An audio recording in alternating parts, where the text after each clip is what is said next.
Регулаторната комисија за енергетика да ја превземе во целост надлежноста во формирање на конечната цена на водата, бараат јавните предпријатија по денес одржаната тркалезна маса.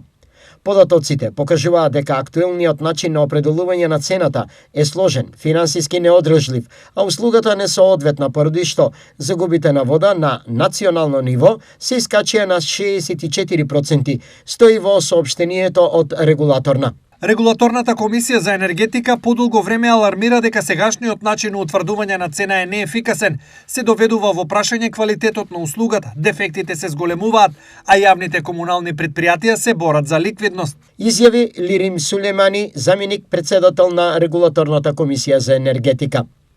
Анализите покажуваат дека водата се троши се повеќе, наплатата се намалува, а бројот на вработени се зголемува. Актуелните тарифи за вода не ги покриваат реалните трошоци и затоа јавните комунални предпријатија работат со загуба.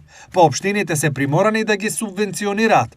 Последиците се мултидимензионални, а она што е најзагрижувачки е дека поради недостаток на средства, инвестиции нема и процентот на загуба на вода од година во година расте. И сето тоа е резултат на старата водоводна мрежа.